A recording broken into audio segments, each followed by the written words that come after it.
təsdiqlənməyən formalarda dedik ki, əgər feillər şəxsə, kəmiyyətə, zamana görə dəyişirsə, bu zaman biz feilin şəkillərini deyirik ki, onlar şəxsə, kəmiyyətə, zamana görə dəyişdiyi üçün təsdiqlənəndir. Yox, şəxsə, kəmiyyətə, zamana görə dəyişmirsə, təsdiqlənməyən feildir. Biz təsdiqlənən feilləri keçdik, belə ki, feilin şəkillərinin hamısı təsdiqlənəndir. İndi təsdiqlənməyənlərdə sıradır. Bugünkü mövzumuz məsləhət. Məsləhət şəkilçisini birinci öyrənək inşallah. Məsləhətin şəkilçisi matematikdə hamılı bana. Bir dənə məsləhət yazıram sizin üçün. Məsələn, yazmaq. Yazmaq məsləhətini yazıram, nümunə üzrə irəliləyəcək. Məsləhətin istisna hansı xüsusiyyətləri var? Birinci xüsusiyyət. Məsləhət isim kimi nə suala cavab verir? Nə suala cavab verir? Məsləhət isim kimi hallanır. Hamısını tətbiq edəcək. Hallanır. Mənsubiyyətə görə dəyişir.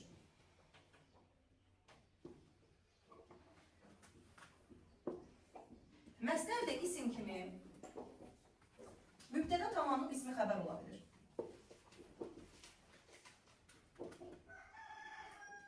Daha sonra məsləhət də isim kimi qoşma ilə işlənə bilir.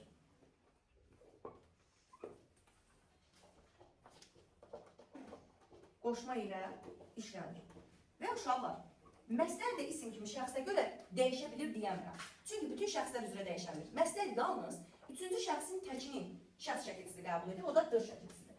Altıya yazıram ki, məsləhət yalnız, indi tətbiq edəcək, üçüncü şəxsin təkinin şəxs şəkilçisini qəbul edir. Şəxs şəkilçisini qəbul edir. Ağlı var. Gəlin bunları tətbiq edək. Dedik ki, məsləhət nə suala cavab verir? Müəllim yuxarı bir məsləhət yazıb yazmaq. Cümlədə işlədim.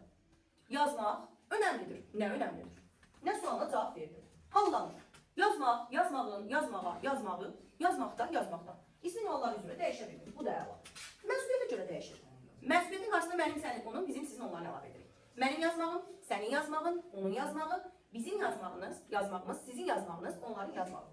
Deməli, məsuliyyətə görə də dəyişdir. Mübtəda tamamlıq ismi xəbər olur. Əgər məsələ ismin artıq hallı olsa, mübtəda olacaq. Yazmaq önəmlidir. Nə önəmlidir mübtəda? Tamamlıq. Təsirli şal olsun, tamamlıq olsun. Yazmağı sevirəm. Nəyi? Tamamlıq. Məqsədim yazmaqdır. Nədir? İsmi xəbər. Bu da olur. Qoşma ilə işlənir. Yazmaq üçün çalışır. Üçün qoşmasıyla bir yerdə işlənir. Məsələn, yalnız üçüncü şəxsin təkinin şəxs şəkilçisini qəbul edir. O da dır üstü 4'dür. Niyyətim yazmaqdır. Amma mən yazmağam, sən yazmaqsan deyəmirəm. Yalnız üçüncü şəxsin təkinin şəxs şəkilçisini qəbul edir. Bir dənə də burada belə bir ulduzlu hissə verirəm ki, cəmlənmir. Yəni, məsləhət qətiyyən neynəmir? Cəmlənmir. Oxumaqlar, yazmaqlar, getməklər deyəmir. Toplumda bəzən belə suallar verilir. Məsləhət hansı nümunədə özünə məxsus olmayan xüsusiyyət daşıyır? Onların danışmaqlarına inana bilməlidir, danışmaqlarına. Məsləhət neyirlər? Cəmliyirlər. Yəni, məsləhət özünə aid olan xüsusiyyəti orada daşımır. Burada problem yoxdur, rahatdır. Feylə aid xüsusiyyətlər daha da rahatdır. T nədir? 3T düsturunu yadda saxlayaq. Yəni, feylə aid xüsusiyyətlər məsləhət də feyl kimi təsirli və təsirsiz olur. Məsləhət də feyl kimi təsdiq və inkar olur. Məsləhət də feyl kimi tərkib əmələ gətirir. Gəlin birinci bu üç xüsusiyyətini öyrənək birlikdə. Bax, yazmaq. Əgər feilin qarşısında kimin nəyə haran sualına cavab verən söz əlavə edə bilirdimizsə, təsirli olurdu. Yazmaq nəyi? Tapşırılır. Deməli, o necə idi? Təsirli idi yazmaq. Təsdiq və ya inkar olur. Yazmaq təsdiqli yoxsa inkar? Təsdiq. Tərkib əmələ gətirir söhbətini. Gəlin sizə bir dənə nümunədə öyrənin. Deyirəm ki, dərsini yazmaq önəmlidir. Ağlı balam. Tərkibi tapmaq üçün sizə bir-iki ipucu öyrənim. Tərkib yaratması üçün məsələnin mütləq əvvəlində ən azı bir söz olmalıdır. Minimum məsələnin qarşısında bir dənə də olsa söz olmalıdır. Amma bu da kifayət deyil. Tərkib yarada bilmək üçün ikinci xüsusiyyət nədir? Xəbərini tapıram, önəmlidir. Sonra keçirəm cümlənin ən başına. Dərsini önəmlidir deyə bilirəm bu. Bu söz xəbərlə əlaqələnmir. Bu söz havada qalır, xəbərlə əlaqələnmədi axı. Havada qalan söz deyir ki, Məstər, hardasan? Gəl sənə birləşin, biz nə yaradaq? Tərkib. Bu nə tərkib olur? Məstər tərkibi. Amma məstərin qarşısında söz olmasa, tərkibin yaranma ehtimalı yoxdur, sıfırdır. Məsələnin tərkib yaratması üçün mütləq əvvəlində bir dənə də olsa söz olmalıdır və əvvəlindəki söz xəbərlə əlaqələnə bilməyib, havada qalmalıdır. Bu zaman o gəlib birləşə bilər, məsələ və tərkiblərdir. Bir dənə də bir şey var uşaqlar. Deyirəm ki, o arzularını reallaşdırmaq istəyir. Nə edir istəyir? Xəbər. Müəllim, axı o istəyir deyə bilirəm. Deyirsən lap əla. Kim? O, bu da olsun sənin mübtəda. Sonra keç ikinci sözə. Hələ məsələnin qarşısında var, bir dənə də olsa söz qalıb. Yoxla, arzularını istəyir. Elə cümlə olaraq arzularını istəyir. Havada qaldı bu. Havada qaldı, xəbərlə əlaqələnmədi. Havada qalan arzularının sözü reallaşdırmaq məsələrinə birləşəcək və nəticə yaranacaq. Tərkib. Yəni sizi qorxutmasın. Bəzən cümlənin əvvəlindəki söz xəbərlə əlaqələnir, ikinciyə keç. İkinci də əlaqələnir, üçüncüyə keç. Məsələnin qarşısında sonuncu söz qalana qədər tərkib yaranma ehtimalı var. Burada problem yoxdur. Bəlkə forması fe'li sifətə. İndi danışacaq fe'li sifət haqqında. Fe'li sifət də məsələ kimi iki nitq hissəsinin xüsusiyyətini daşıyır. Belə ki, fe'li sifət daşıyır sifətin xüsusiyyətini və fe'lin xüsusiyyətini. Əvvəla mən istəyirəm ki, sizə bir məsələni deyim. Fe'li sifətin şəkilçiləri var ki, o şəkilçilərdə zaman məzmunu var. Ağıllı balam, zamana görə dəyişir demirəm amma qəti surətdə. Çünki fe'li sifət təsriflənməyən fe'ldir. Təsriflənməyən fe'l də zamana görə dəyişə bilməz. Sadəcə məzmununda belə deyək də zaman anlayışı var. Gəl baxaq fe'li sifətin şəkilçilərinə. Bax yazıram an, sonra mış, dıq üstəcər mənsubiyyət, dıq üstəcər mənsubiyyət. İndi hər birinin nümunəyə baxarıq. Ası, malı və acaq. Burada yazıram ki, bax burada qəşəng qeyd edirik ki, şəkilçilər. Necə oxuyaq? Oxuyan uşaq, danışan müəllim. Müəllim nə zaman danışır? İndi danışır. Oxumuş adam. Bu adam nə zaman oxuyub? Keçmişdə oxuyub. Oxuduğum, dıqın üzərində məsuliyyət gəlir. Oxuduğum əsər. Mən bu əsəri nə zaman oxumuşam? Keçmişdə oxumuşam. Oxunası kitab nə vaxt oxuyarsan? Gələcəkdə. Oxunmalı kitab nə vaxt oxuyarsan? Gələcəkdə. Oxunacaq kitab nə zaman oxuyacaqsan? Gələcəkdə. Deməli, bir daha deyirəm. Zamana görə dəyişmir. Məzmununda zaman anlayışı var. Bu hansı zaman məzmunudur? İndiki zaman məzmunu. Bax, indiki zaman yazmıram, ha, indiki zaman məzmunu. Bu hansı zamandır? Keçmiş zaman məzmunu. Bu hansı zaman məzmunudur? Gələcək zaman məzmunu. Uşaqlar, məzmunu sözünü yazıram ki, nə vadə testlərdə zamana görə dəyişir söhbəti eləməyəsiniz. Bu, gələcək zaman məzmunudur. Bu, keçmiş zaman məzmunudur. Bu da indiki zaman məzmunudur. İndi gəlin baxaq, bir dənə fe'li sifət yazaq. An şəkilçili bir fe'li sifət yazaq. Fe'li sifətimiz olsun belə. Qaçan. Qaçan. Qaçan uşaq. Gəlin baxaq. Sifətə aid xüsusiyyətləri. Necə? Nə cür? Hansı? Sualına cavab verir. Necə nə cür hansı sualına cavab verir? Təyin olur. İsmi aid olub, onu izah edir. Sifət neyin edirsə onlar edir. İsmi aid olub. İsmi izah edir. İsimləşir. İsimləşir. Daha sonra deyə bilərik ki, isimləşdikdə sifət isimləşdikdə nə olur? Mübtəda tamam ismi xəbər, eynisidir. İsimləşdikdə mübtəda tamamlıq ismi xəbər olur. İsmi xəbər olur. Əlamət və keyfiyyət bildirir. Sifət kimi əlamət və keyfiyyət bildirir. Amma sifətin dərəcəsi var idi. Bunun dərəcəsi yoxdur. Bir dənə diyaqlarını yazmışdıq. Məsələdəki cəmlənmir. Sonra məsələ kim var sualına cavab vermir. Burada da dərəcəyə görə dəyişmir.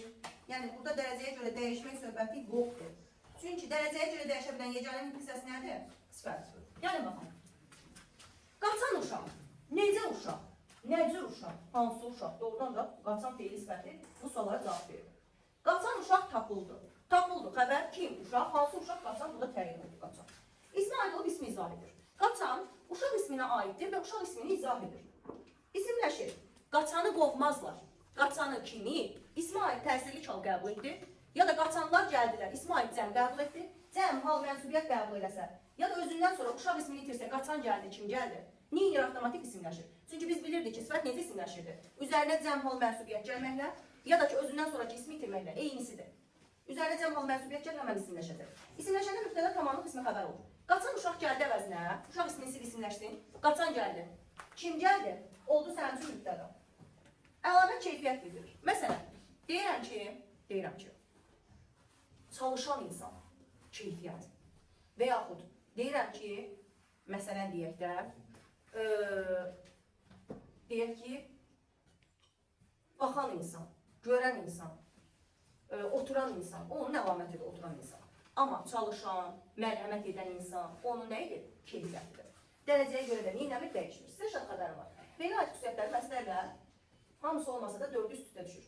İlk üst düstur 3T düsturudur. 3T düsturumuz nə idi? T kimi təsirli və təsirsiz olur. Təsdiq və inkar olur. Tərkib əmələ cəhd edir. Gəlin yoxlayaq. Görək düzdür deyirəm, bəşəsən deyirəm. Baxırıq, deyir ki, qaçan. Kimi nəyi haranı qaçan deyəmirəm. Haraya qaçan? Necə xeyr olur? Təsirsiz. Qaçan, təsdiq də inkar. Təsdiq. Deyirəm ki, məsələn, uzaqlara qaçan uşaq qayıtdı. Qayıtdı. Kim uşaq? Uzaqlara qayıdıb, yoxsa uzaqlara qaçırmış? Aysa, uzaqlara qayıtdı deyəmirəm. Uzaqlara qayıtdı deyəmirəm, məna ilə uyğun getmirsə. Uzaqlara qaçan feili sifət öz əvvəlindəki havada qalan sözlə birləşib nə yaradır? Tərcih. Qoşma falan gəlsin. Necə? Götürürük. Çünki qoşma onsuz da qoşulduğu sözlə birlikdə bir cümləsi olur. Məsələn, deyirəm ki, Dərsi oxuyanlar üçün hədiyyə alın. dərsini oxuyan üçün hədiyyə aldı. Nə etdi aldı xəbər? Dərsini alın. Dərsini aldı deyəmirəm, havada qalır. Dərsini gəlir, feil sifətə çatır. Sonra baxır ki, burada qoşma var. Qoşma da aid olduğu sözlə birlikdə, bütövlükdə nə edir uşaqlar? Bir cümlə olur. Yalnız qoşma götürürsünüz. Bəli, yalnız qoşma özündən əvvəl gələn aid olduğu sözlə birləşir. Onunla birlikdə bir cümlə olur. Digər köməkçilik hissələri sözlə birləşib cümlə olurlar. Deməli, dördüncü xüsusiyyəti qrammatik məna növlərinə görə dəyişir. Yəni məlum, məhsul, qayıdış, qarşılıq. Uşaqlar, məsələn, qaçışan hansı növdür? Aysə, birgəlik. Yazışan, qarşılıq. Yazdıran, izbar və s. Beşinci xüsusiyyət məsələdə hərəkət bildirir. Burada isə feilə aid olan beşinci xüsusiyyət zaman məzmunu bildirir. Nə məzmunu bildirir? Zaman məzmunu bildirir. Bax, bir daha deyirəm, zamanına görə dəyişmir. Sadəcə zaman məzmunu bildirir. O da yuxarıda yazmışıq, hansı zaman məzmunu var. Bağlama. Feili bağlama da iki nitq hissəsinin xüsusiyyətini daşıyır. Zərfin və feilin xüsusiyyətini daşıyır. Feil bağlamanın şəkilçiləri anda, dıqda, dıqca, unca, arkən, madan, aa, ıb və s. Gəlin bir dənə feili bağlama yazaq. Bura. Məsələn, anda şəkilçili bir feili bağlama yazanda. Yazanda. Yaz sözün kökü, ümumiyyətlə, məsələn, feili sifət, feili bağlama şəkilçiləri qrammatikdir. Anda da qrammatik. Gəlin baxaq feili aid xüsusiyyətlərə. Şam xəbəri var. Məslərlə feili sifətlə eynidir. Feili aid xüsusiyyətlər. 1. T. Üçüncü T. 3T düsturumuz. Təsirli və təsirsiz olur feil kimi. Uşaq, xahiş edirəm, o dakikada bu yığışdıraq da. İkincini alın da. Uşaqlar, deməli, feili aid xüsusiyyətlərlə davam edirik. Feil kimi təsirli və təsirsiz olur. Təsdiq və inkar olur. Tərkib əmələ gətirir. Tərkib əmələ gətirir. Gəlin yoxlayaq. Yazanda nəyi yazanda? Əgər feilin qarşısında, məsələn, tapşırığı yazanda, təsirli kağıdı olan söz verə bilirəmsə, yazanda nədir? Təsirli. Yazanda təsdiq, yazmayanda inkar. Tərkib əmələ gətirir. Məsələn, deyirəm ki, dərsini yazanda xəbər elə. Mən bilirəm ki, all eight bil qıl nə yaradır? Mürəkkəb feil yaradır. Xəbər elə mürəkkəb feil. Dərsini xəbər elə deyəmirəm. Dərsinin sözü xəbərlə əlaqələnmir və neyini? Havada qalır. Havada qalan dərsinin sözü yazandaya birləşir və o nə yaratmış olur? Tərkib yaratmış olur. Dördüncü yol digərləri ilə eynidir. Qrammatik məna növlərinə görə dəyişir. Deməli, dördüncü yol nədir? Qrammatik məna növlərinə görə dəyişir. Ağlı qalan. Bax, məsələn, deyirəm ki, dəyişir. Yazışanda hansı növdür? Qarşılıq. Yazılanda məzun. Beşinci xüsusiyyəti məsələlə eynidir. Bu da feil kimi neyini hərəkət bilir. Qaçanda, gedəndə, tullananda və s. Hərəkət bilir. Feil aid xüsusiyyətlər bunlar. İndi keçirəm zərf aid xüsusiyyətlər.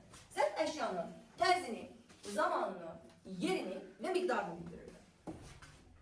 Zərf aid xüsusiyyətləri feili bağlamada zaman,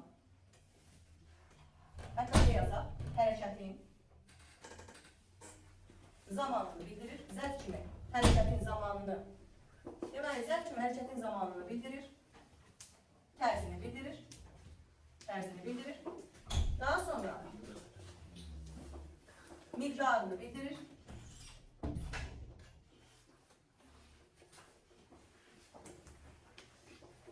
Yer bildirmir. Ulduzlu bir xüsusiyyət yer bildirmir. Deməli, uşaqlar, yalnız zərflik olur. Yalnız zərflik olur. Feylə aid olur, bunu izah edir. Feylə aid olur. Onu izah edir. Gəlin baxaq ağlı bağlı. Deməli, indi keçirik feyli bağlamanın zərfə aid olan xüsusiyyətlərinə. Feyli bağlama da zərf kimi hərəkətin zamanını, tərzini, miqdarını bildirir. Məsələn, çatanda xəbər elə. Nə zaman? Çatanda. Çatanda feyli bağlaması nə bildirir? Zaman. Gülə-gülə danışır. Nə cür danışır, nə tərzdə danışır. Gülə-gülə feyli bağlaması nə bildirir? Tərz. Doyunca ye. Nə qədər ye? Doyunca feyli bağlaması nə bildirir? Miqdar. Yalnız feyli bağlamalar zərflik olur və feylə aid olub feyli izah edir. Amma feyli bağlama əsla zərf kimi yer bildirə bilmir. Onda testdə bizə desə ki, feyli bağlama zərfin bütün xüsusiyyətlərini daşıyır, yanlış. Çünki uşaqlar zərf yer bildirə bilir, feyli bağlama bildirmir. Zərf bütün cümlə üzvləri ola bilir, feyli bağlama yalnız nə olur? Zərflik olur. Bu qədər. Çətin deyil. Hayır.